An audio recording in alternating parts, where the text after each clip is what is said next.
feeling like I'm Akademiks. Can't ride away. Like, yo, bro, come on. Anyway, let's see. Somebody said Drake is gonna sue if he loses. Bro, why y'all playing with my boy Drizzy like that, man? Stop fucking playing with Drake. Okay. All right. Okay. Ooh, no. We're gonna stay on long crimes. Chat. So there's this. So I heard about this story. Apparently, there's this guy. His son gets killed by the cops. I guess they were in a stolen vehicle or something like that. His son hopped out of the vehicle or whatever was running. The police somehow killed him. I'm guessing the police probably thought he had a weapon or he did have a weapon. Anyway, a couple days after, the father basically kills a cop, and that was a retaliation. He's like, you got my son, I'm going to get one of y'all. However, he showed up to court because he was arrested for murder. And his demeanor was very, very pronounced. Check this out. I think this is the original situation. Here we go. Look, this is the guy who killed a cop. You got to imagine. You see all these people, they're cops. Because cops stand with cops.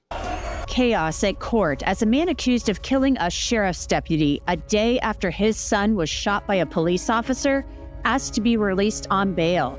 I lay out the horrific chain of events out of Ohio and where the case could be heading. Are you familiar with acts of someone that is not in their right mind when they commit a criminal act? I'm Anjanette Levy, and this is Crime Fix.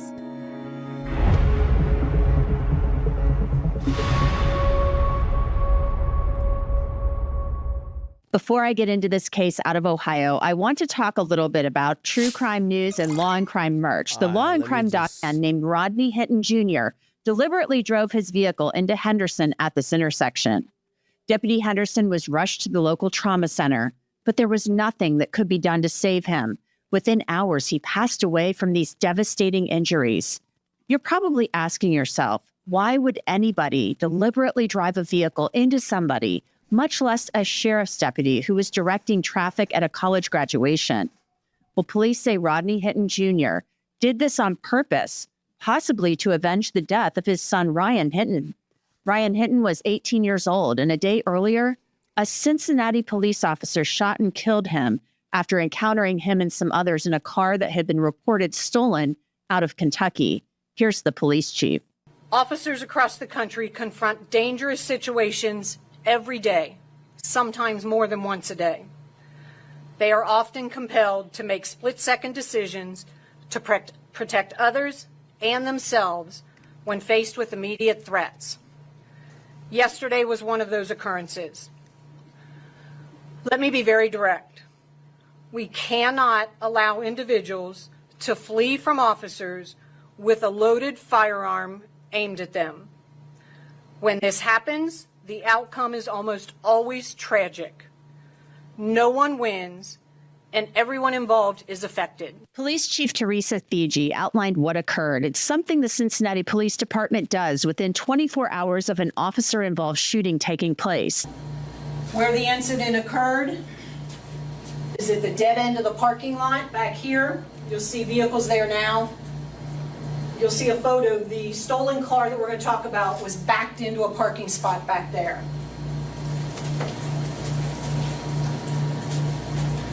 As you can see, this is a stolen Kia. It was stolen out of northern Kentucky yesterday. How we know it's stolen? You can see we have two uniformed cars there. Prior to those uniformed cars arriving, we had two undercover cars that pulled into that dead end, saw the vehicle. They backed out. They saw that there were individuals inside the vehicle, so they backed out and let the uniformed cars make the approach, which is the tactically sound decision to do. The cars are positioned the way the officers are trained. We are trained to use our vehicles as cover from any threat. That's what those officers did with the cars at that time. Chief Thigi then played a short portion of the body camera footage. This is body-worn camera from officer number 2. Go ahead, Bobby. He's got a gun! He's got a gun! On your right! On your right! This is the body camera footage from the officer who actually shot Ryan Hinton. This is the other officer, the one who fires the shot. This is his body camera as he approaches the scene. All right, let's go try to find that by itself. So it's a stolen car. It's Officer Ryan Hinton or something.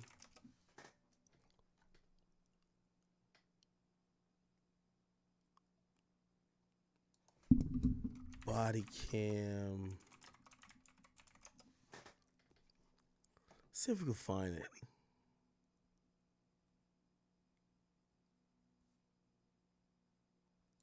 Another news tonight, Cincinnati police are sharing body camera video of the moments that led to an officer-involved shooting and killing of a suspect in East Price Hill. And WLWT News 5's Danielle Dindak has been leading the way on this investigation for us. She's live right now walking us through the video. Hi, Danielle. Hi there, Mike. This video is very fast. We're talking about 6 seconds. 6 seconds from the time that officer got out of his vehicle and fired those shots. I do want to warn you, what you're about to watch could be hard to see. He's got a gun. He's got a gun on your right. On your right. In a matter of seconds, it all began with a stolen vehicle, a Kia from Edgewood, Kentucky. GPS tracking led the investigation here, a condo complex in East Price Hill. Officers arrived, and Chief Terry Thiegy explains what happened next. All 4 individuals get out and start running. On your right. On your right. Some in different directions. So officers decide which individual they're going to pursue. One officer decides to pursue the individual who we now know had a firearm in his hand. At some point, the person with the gun slips. They heard the metal from the firearm hit the concrete. This individual gets up, still has the firearm in his hand, and continues to run through the dumpsters.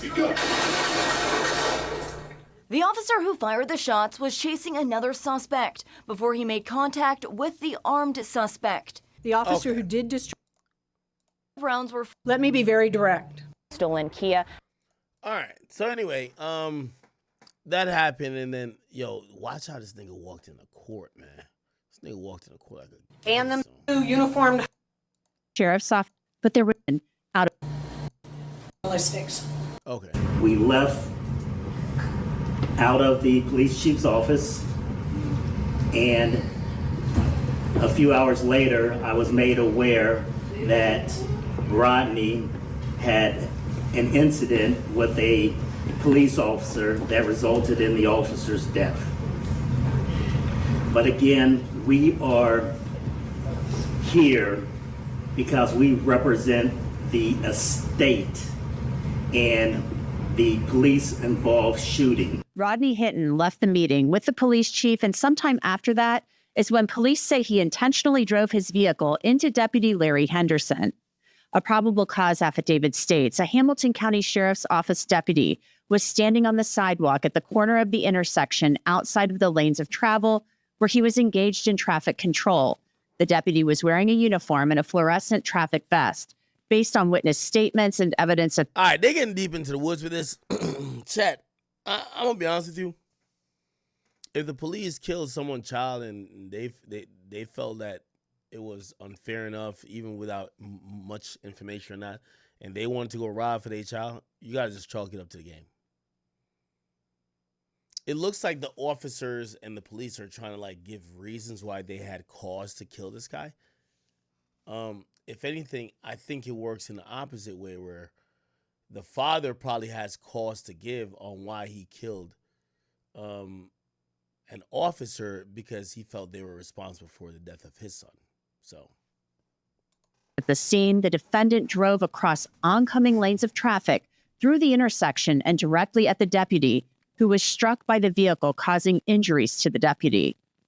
That intersection near the University of Cincinnati's campus has flowers and blue ribbons decorated in memory and in honor of Larry Henderson, a man who was simply working a detail directing traffic for the University of Cincinnati's graduation.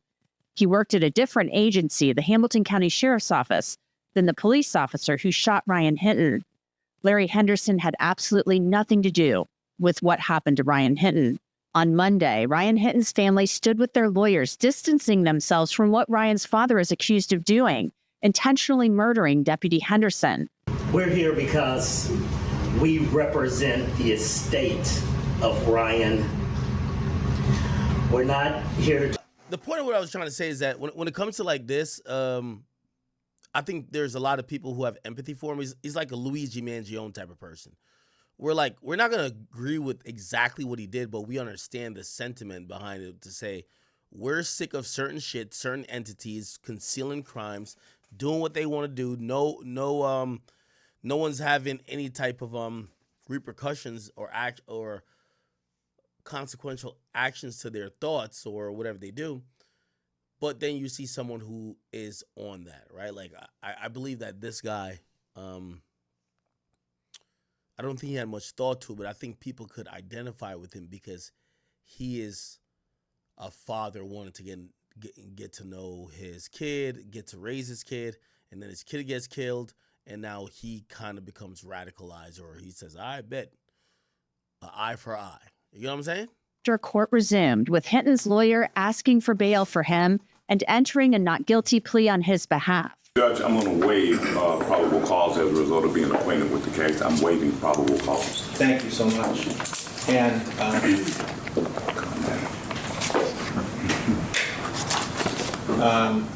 Yo, this nigga body language is just giving YN energy. How is this nigga the father? He must have had that kid when he was like 13. What the fuck? This nigga is just giving YN energy. This is how you don't show up to court. is there a plea this morning? There's a plea of not guilty, Your Honor. Plea of not guilty? Yes. Will you enter a plea of not guilty? And thank you. And as to bond, the state has requested a hearing on the issue of bond or bail. You may be aware of that. I am aware of that. Who would like to proceed?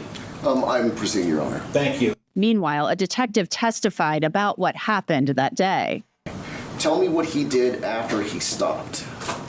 So based on witness statements as well as the video, the vehicle accelerated quickly, proceeded eastbound, crossed into the oncoming lanes of traffic when there was no longer traffic to obstruct his travel, crossed into the... Okay, so, I'm not going to show you every single thing, but like, the main premise is this.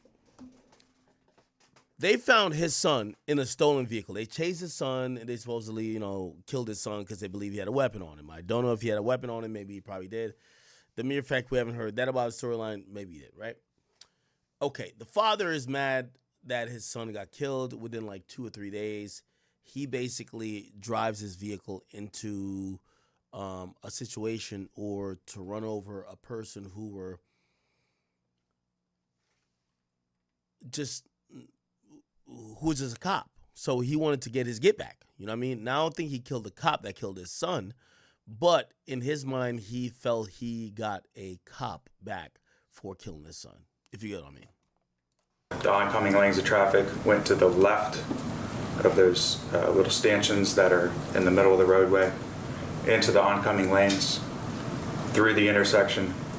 My audio's low? Where Deputy Henderson was standing, struck Deputy Henderson and the metal utility pole on the northeast corner of the intersection. Okay. Were there any evidence of skid marks? No, there were no indications at any point that he tried to brake, stop, or otherwise avoid Deputy Henderson. And is that the conclusion that our accident reconstructionists have come to at this point? At this time, yes. Okay. And does it appear from your review of the video that he headed straight for Deputy Henderson? Yes.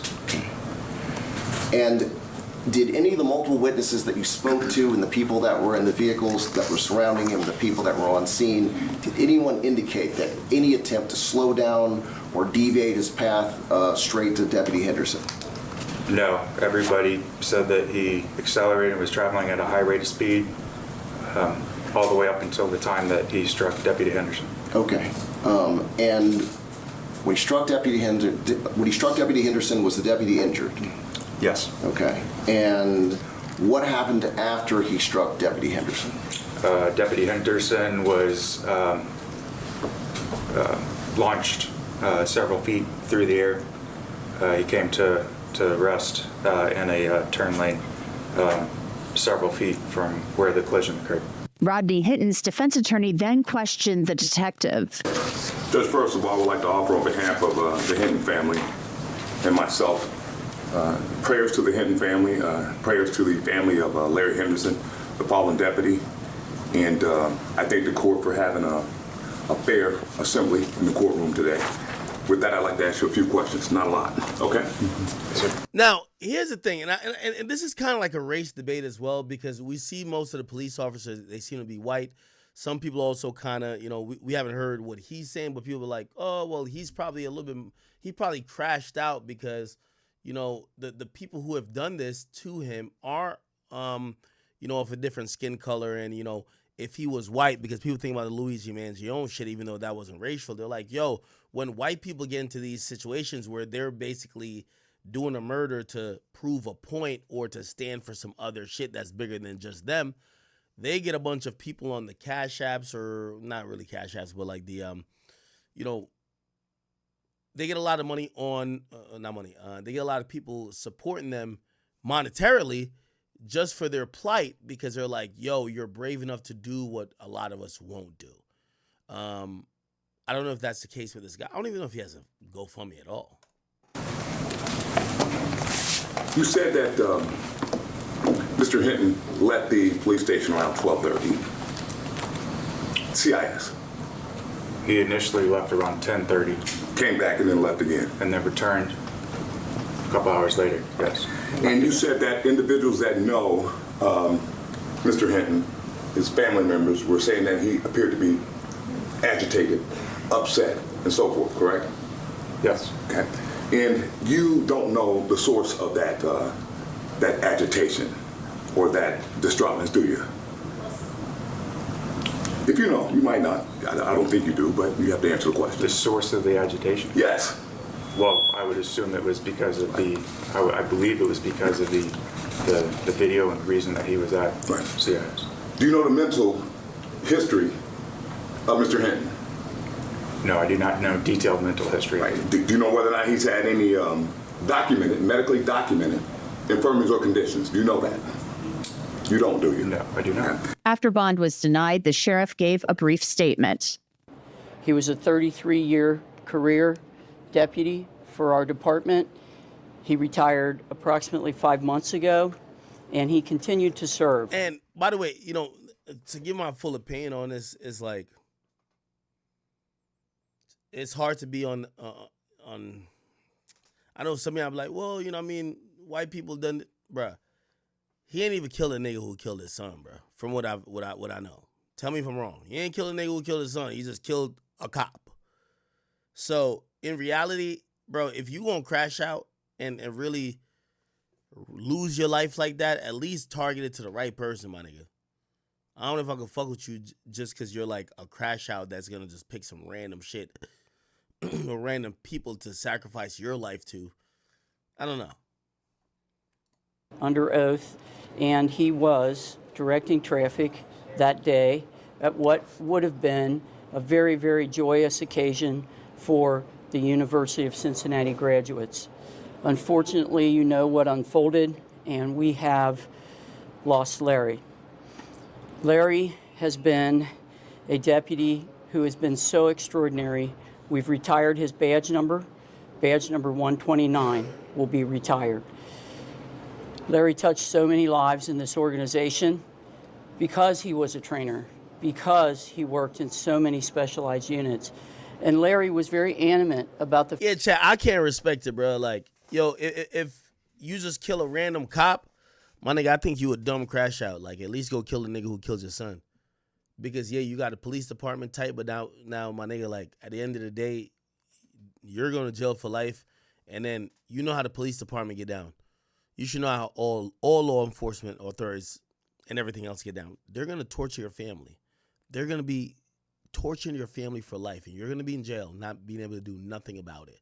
So, like, if you going to do that, why not just crash out on the dude that did it?